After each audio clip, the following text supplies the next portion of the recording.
Olá, damos início ao segundo bloco deste episódio do Direito FMU Talks, o podcast do curso de Direito da FMU, podcast esse em que conversamos com a professora Indira Cellini.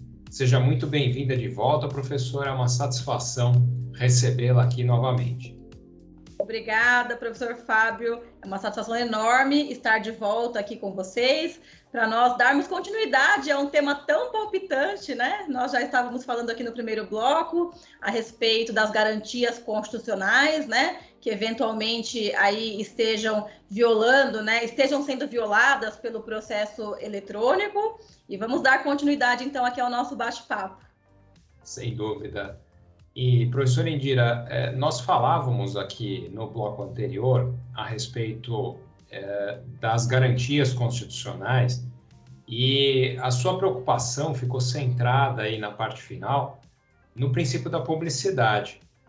Então, na sua visão, o princípio da publicidade ele vem sendo efetivamente respeitado no processo judicial eletrônico ou nós temos encontrado problemas? Quais são as situações que mereceriam uma atenção do legislador ou mesmo do aplicador do direito? Bom, essa é uma excelente pergunta, né? Quando nós falamos do princípio da publicidade atrelado, né, ao processo judicial eletrônico, nós primeiro precisamos relembrar os nossos alunos, né, do escopo do princípio da publicidade, né? Qual é a finalidade? Por que o Constituinte, lá no artigo 5º, inciso 60 da Constituição, e também temos o inciso 9º, né, do artigo 93 da Constituição, por que essa preocupação do legislador em dizer que o processo judicial ele tem que ser público, né? O sigilo é exceção. Então, por que isso está previsto na nossa Carta Magna? O objetivo principal, né, da publicidade é permitir que nós, jurisdicionados, fiscalizemos a atuação do Poder Judiciário, que nós possamos ter transparência, fiscalização, controle da atuação do Judiciário, que nós possamos ter acesso às informações, né? Então, se nós observarmos que esta é uma garantia constitucional, nós temos sim limitações, sabemos que alguns processos correm em segredo de justiça, mas o segredo de justiça, esse manto, né, que veda as informações processuais, é exceção. Então, estão elencados lá no artigo 189 do Código de Processo Civil. Sabemos que quando o processo versar sobre intimidade, família, alimentos, guarda, menores, estes processos, eles já estão acobertados pelo manto do segredo de justiça. Os demais não. Os demais devem ser públicos, né? E aí eu volto um pouquinho, né, na minha fala no nosso primeiro tempo aí do bate-papo para dizer que na minha época de estagiária, os processos físicos eram públicos na sua integralidade. Eu tinha acesso à inicial, à contestação, à réplica, às provas que eram produzidas, aos termos de audiência, à sentença, aos recursos, aos acórdãos. Tínhamos acesso à integralidade do processo. E hoje os nossos alunos não têm mais essa mesma facilidade de pesquisa, né? Por quê, gente? Porque hoje os processos, eles ficam restritos ao advogado que possui um certificado digital, ao advogado que possui uma senha. Mas se nós entramos ali no site do TJ, eu consigo visualizar o mandado de cancelamento da penhora. Mas atos processuais isolados não nos trazem uma conclusão assertiva, não nos permitem uma fiscalização completa, né? Quando o processo se tornou eletrônico, ele era aberto, né? Então, se o sujeito estava lá na Austrália, no Canadá, ele digitasse, a pesquisa era por nome, Fábio. Você não xeretava processo de vizinho, do colega, do amigo? A gente xeretava processo de todo mundo. Por quê, gente? Se alguém falar para você, verifica lá se seu vizinho tem um processo, se você tiver que ir até o fórum se deslocar para verificar esse processo, o trabalho é um. Se num clique você conseguir a informação, é outro. Então, aí veio a preocupação do CNJ em 2010, né, por conta dessa abertura, né, irrestrita, e editou uma resolução, que é a resolução 121 de 2010 do CNJ. E ali ele trouxe dados, níveis de publicidade. O que vai ficar acessível para qualquer um? O que vai ficar acessível só para o advogado das partes? O que vai ficar... E aí, hoje, nossos estagiários, eu mesma, Fábio, sou uma professora, meus alunos não me deixam mentir, que eu falo, se vocês estiverem pesquisando algum processo e quiserem a integralidade, falem comigo. Se não for segredo de justiça, eu baixo e mando. Por quê? Auxilio nessa busca. Por quê? Porque os estagiários eles têm que aprender com a totalidade, com a integralidade do processo, né? Nós, advogados, lógico, temos a responsabilidade de cuidar desses dados, né? Nós não vamos divulgar de forma irrestrita e nem para trazer nenhum dano a ninguém, né? Mas entender um acórdão, muitas vezes o aluno lê o acórdão e fala, professora, mas eu queria entender ali a inicial, a contestação. Então, hoje eu vejo que os nossos alunos são podados disso, né? E aí, eu acho que... Você pode me perguntar assim, mas Indira, você falou que lá no começo o acesso era irrestrito e limitado. Então, qualquer um poderia acessar qualquer informação, né? Isso também não viola a privacidade, a intimidade, né?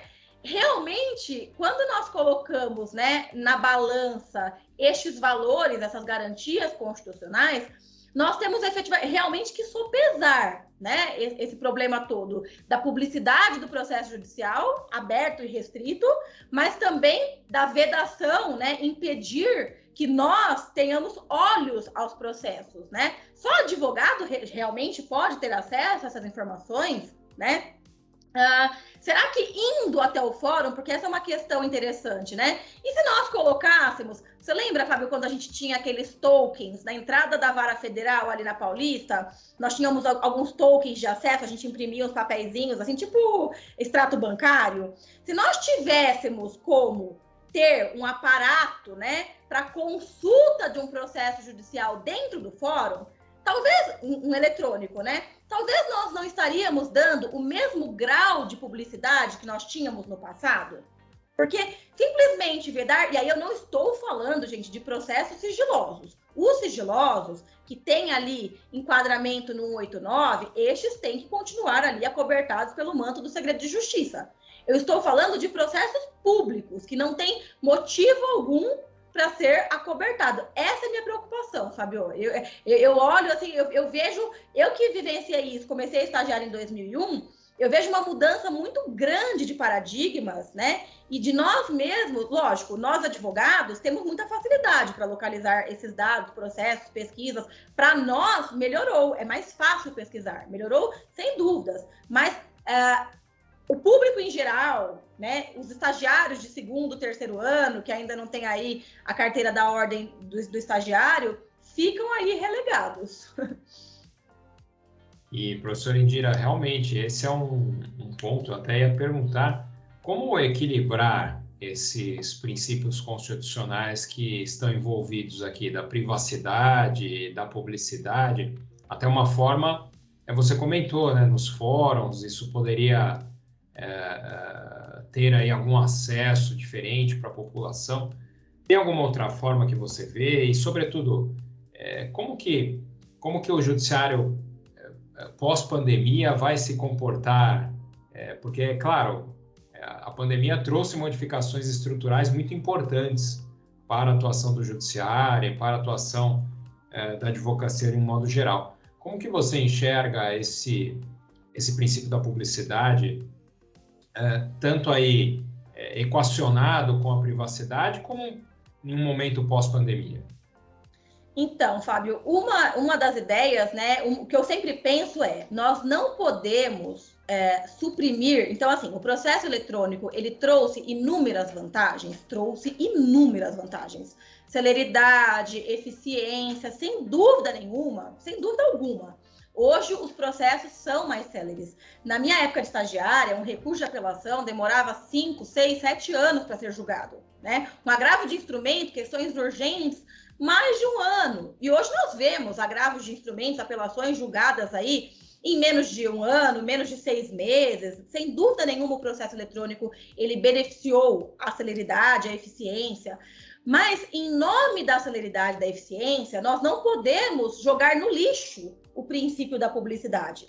Por isso que eu sempre, né, falo isso. Olha, se nós permitíssemos que o estagiário ele tivesse acesso da íntegra dos autos dentro de um computador lá na OAB, em algum local do fórum reservado para o acesso, como nós tínhamos no balcão do fórum, pelo menos nós estaríamos trazendo o mesmo nível de publicidade que sempre existiu, né? Talvez, se ele quisesse ali extrair cópias, ou salvar o documento, ou baixar aquele documento, talvez ele teria que fazer um cadastro, né? E com esse cadastro, porque hoje, Fábio, nós não vemos tantos problemas aí, hackers, violação de contas, de redes sociais, enfim. E muitas vezes, eu não sou desta área, não sou tão focada na tecnologia, mas nós sabemos que às vezes é possível descobrir o autor aí de um crime pelo IP, enfim, é possível rastrear. Então, se nós também tivéssemos, porque a gente não pode fechar a porta do judiciário, porque algumas pessoas vão utilizar uma ou outra informação judicial para criar um dano, né? Para causar um dano aí à intimidade, à privacidade. Se o autor do dano, se eventualmente se valer de uma peça processual para causar um dano à intimidade, à privacidade de alguém, que este, então, busque o judiciário para que isso seja resolvido. Agora,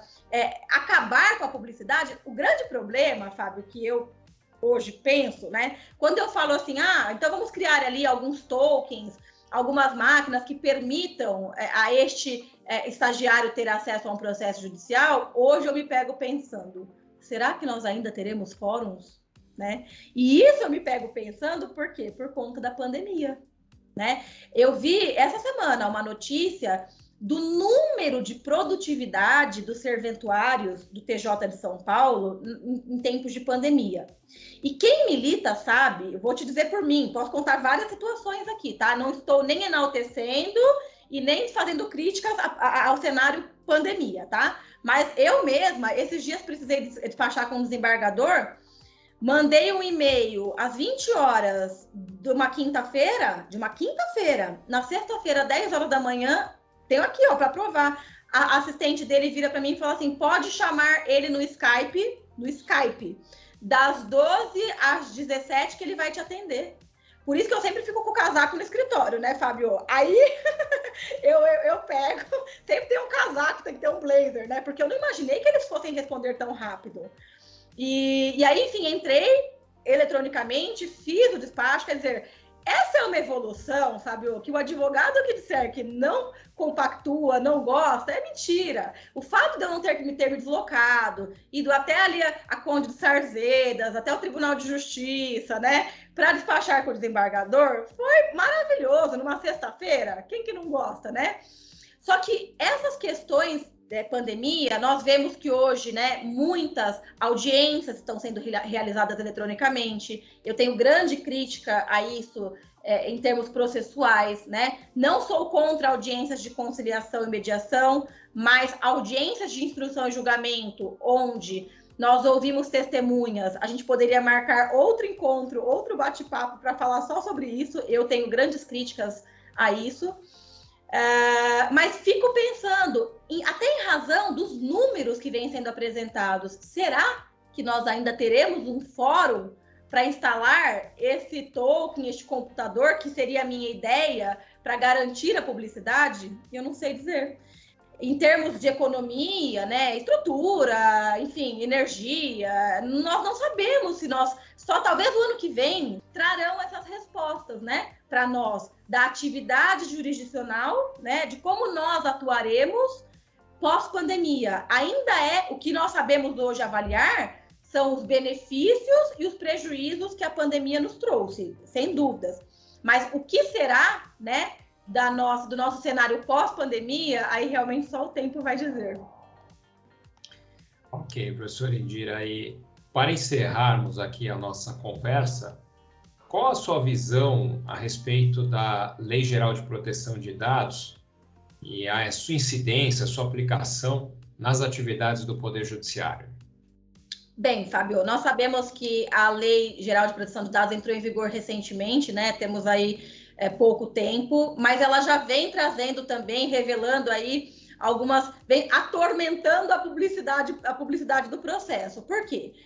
Quando a gente fala de proteção de dados, muitos confundem essa proteção de dados, né, com intimidade, com privacidade. Nós poderíamos ficar aqui uma hora tentando conceituar os direitos da personalidade, né? E talvez não chegássemos a uma conclusão igualitária, né? Os direitos da personalidade, intimidade, privacidade, proteção de dados, é uma discussão, seria uma boa discussão.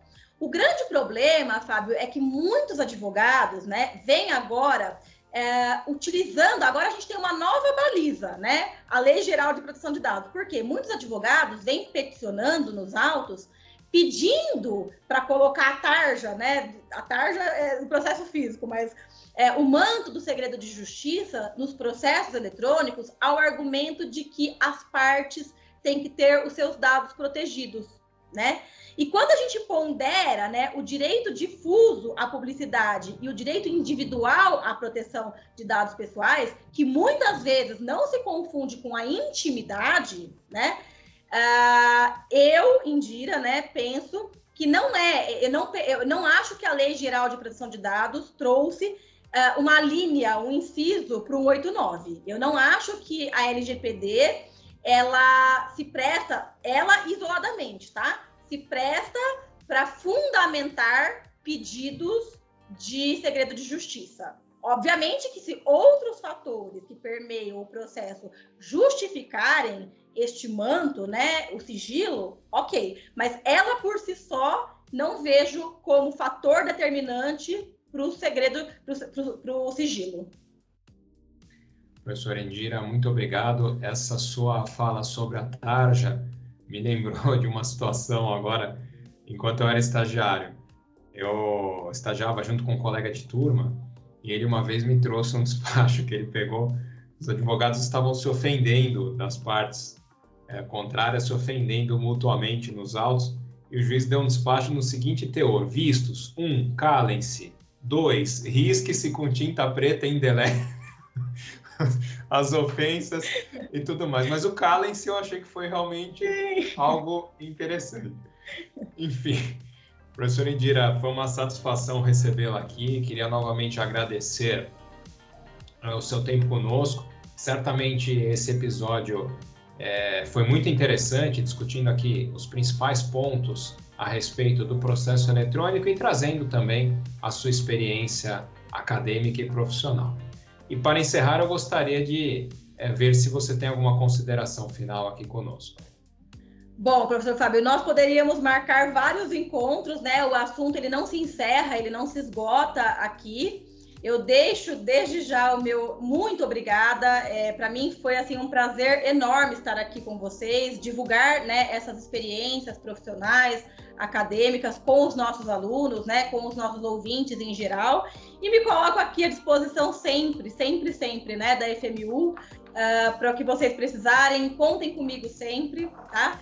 Para mim é um prazer enorme poder participar deste bate-papo, dessa conversa, e agradeço pelo convite, Fábio. Muito obrigada, viu? Obrigado, professora Indira. Agradeço todos os que nos ouviram e convido a todos para que continuem acompanhando o podcast do curso de Direito da FMU, o Direito FMU Talks. Até a próxima, pessoal. Tchau, tchau. Obrigada, tchau, tchau.